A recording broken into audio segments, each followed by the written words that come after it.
চুলে হাত বোলাবো পূর্ণ চাঁদের তোলে, কৃষ্ণচূড়া মুখে তোমার জ্যোৎস্না পরুক তোলে।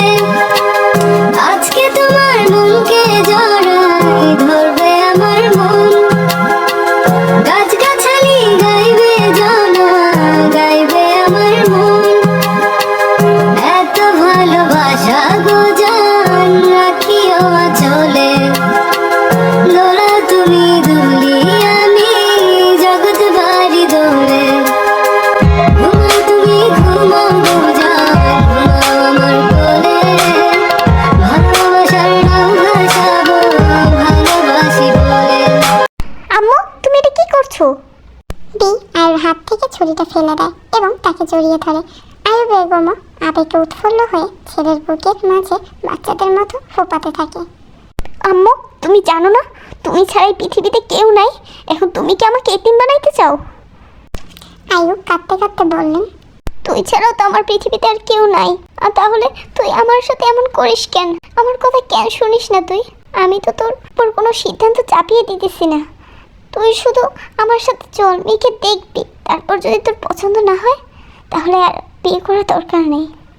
বি মাকে ছেড়ে দিয়ে বলে, ঠিক আছে আমি যাব, তারপর মেয়ে যদি আমার পছন্দ না হয় আমার উপর কিন্তু জোর খাটাতে পারবা না, তুই আগে চল। বি রুম থেকে বেরিয়ে যায়। ফিউ আওয়ার লেটার বিরা চলে আসে মেয়েকে দেখে। আয়ু বেগম সহ পুরো পরিবার বাসায় আসলো, বি আসে না। সে যায় সন্ধ্যা নদীর তীরে। তীরের শেষ প্রান্তে সবুজ ঘাসের উপর বসে আছে বি। দু হাত দিয়ে নিজের দুবাহু চেপে ধরে হাঁটুর উপর হাত রেখে বিষাদময় প্রকৃতি দেখছে। সে যেদিকে তাকায় পুরোটাই তার কাছে বিষাদময় মনে হয়। তার আর এই বিষাদময় জীবন ভালো লাগছে না। সেও যে একটা রঙিন জীবন চায়, সেও যে একজন কাছের মানুষ চায়, মনের মানুষ চায়, যার সাথে সে মন খুলে কথা বলতে পারবে। জ্যোৎস্না রাতে যার কোলে মাথা রেখে সে প্রেমিক পুরুষ হবে। মানুষটা একান্তই তার হবে, যাকে ছোঁয়ার সাধ্য তো দূরের কথা, দেখার সাধ্যও কারো থাকবে না। তাকে নিজের বুকের খাঁচায় বন্দিনী বানাবে। কিন্তু তার যে ভীষণ ভয় হয়, প্রিয় মানুষে হারানোর যন্ত্রণার কতটুকু তা সে দেখেছে। তার মা তার বাবাকে অনেক বেশি ভালোবাসতো, কি এখনো ভালোবাসে। তার বাবার জন্য তার মা এখনো বিয়ে করেনি। তার মার কষ্টগুলো সে নিজ চোখে দেখেছে। তার বাবা প্রথমে তাকে রাখতে না চাইলেও যখন বিয়ে হয় তখন তার বাবার আনন্দের শেষ ছিল না। সে বিকে রাজপুত্রের মতো বড় করেছে। বি ছিল তার চোখের মণি, আর বিও বাবা ভক্ত ছিল।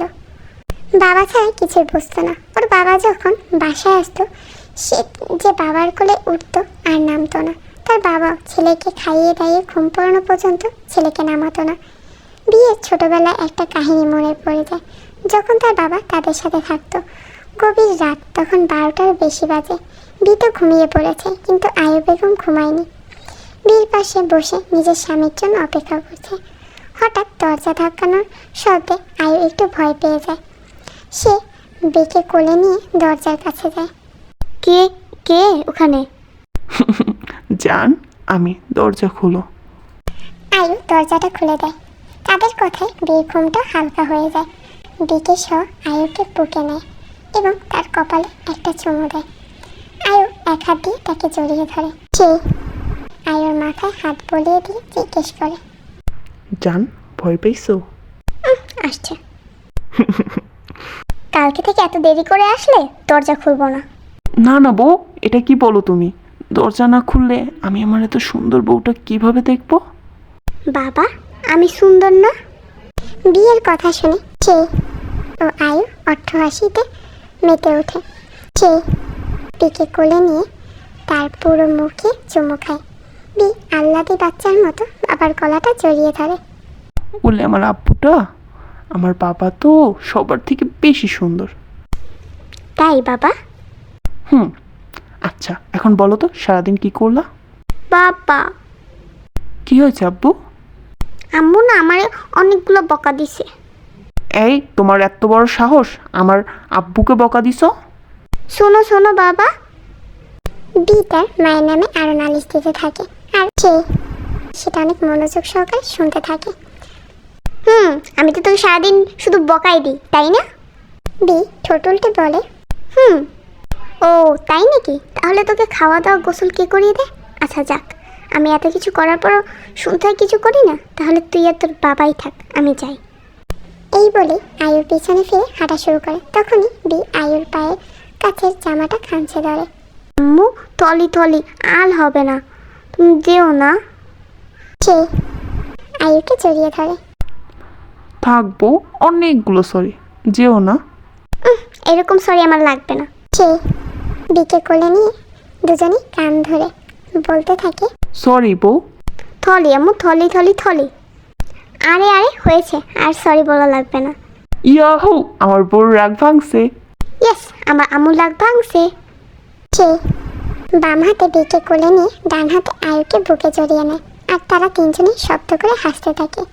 এইসব ভাবতে ভাবতেই বীর চোখের কোণায় অশ্রুরা এসে ভর করে। তখনই বি তার কাঁধে শীতল এক স্পর্শ অনুভব করে। সে পিছনে তাকিয়ে দেখে এক 80 বছরের বৃদ্ধ মহিলা। বাবা কিছু দাও। বি সর্বপ্রসূত অনেক গম্ভীর। সে কোনো কথা না বলে 20 টাকার একটা নোট মহিলার হাতে দিয়ে বাসায় চলে যায়। বাসায় এসে ফ্রেশ হয়ে বেরিয়ে দেখে তার খাটে আয়ু বসে আছে। সে তোয়ালে দিয়ে হাত পা মুছতে মুছতে বলে, আম্মু কিছু বলবা? আচ্ছা বলো। বাবা তোর মেয়ে পছন্দ হয়েছে? না। আয়ু বেগমও আর কথা বাড়ায় না, সে রুম থেকে চলে যায়। এভাবেই দিন কাটতে থাকে। আয়ু বেগম নতুন মেয়ের খোঁজ নিয়ে যাচ্ছে, কিন্তু প্রত্যেকবারই আমাদের বি না করে দেয়। বি তার মায়ের জ্বালায় অতিষ্ঠ হয়ে আছে, আর কুক সাথে ফ্রি। মেয়েটা এত পরিমাণে জ্বালায় যা ভাষায় প্রকাশ করার মতো না। বি ছাদের রেলিংয়ে বসে পা বাহিরে দিয়ে ভাবছিল সেদিনের কথা। নদীর তীর থেকে বাসা আসার পর যখন আয়ু বেগম তার রুম থেকে চলে যায়, সে বসে ফোন কল করছিল। হঠাৎ একটা শব্দ বীর কানে এসে বাড়ি খায়। কেউ জানলায় টোকা দিচ্ছে। বি হালকা করে শোনার চেষ্টা করে, তখনই শোনে, বীর ভাইয়া। ডাকটা শুনে ব্রু কুচকে আসে বীর। সে আস্তে করে জানলাটা খুলে দেয়, দেখে খুব কালো রঙে একটা হিজাব আর বোরকা পরে বাটি হাতে নিয়ে দাঁড়িয়ে আছে। ফর্সা গায়ে কালো রঙটা ভালোই মানিয়েছে, কিন্তু এই সৌন্দর্য যে বীর মনকে ছুঁতে পারল না। সে বিরক্তির সুরে বলে, এত রাতে একটা ছেলে মানুষের কাছে কি চাই? অনেক কিছু চাই, কিন্তু বিয়ের আগে তো দিতে পারবেন না, তাই সেগুলো পাওনা রইল। এত কথা বলার সময় নেই, নিন বাটিটা। বাটিটা বিয়ের হাতে দিয়ে দৌড়ে চলে যায় কুক। আল্লাহ জানে এই বাটির মধ্যে কি আছে। একটা সুন্দর স্মেল আসছে বাটিটার ভেতর থেকে। বি বাটিটা খুলে দেখে দুটো আলোর পরোটা আছে আর একটা চিরকুট। বি চিরকুটটা হাতে নিয়ে দেখে উপরে বড় করে একটা হার্ট শেপ আঁকা। সে চিঠিটা খুলে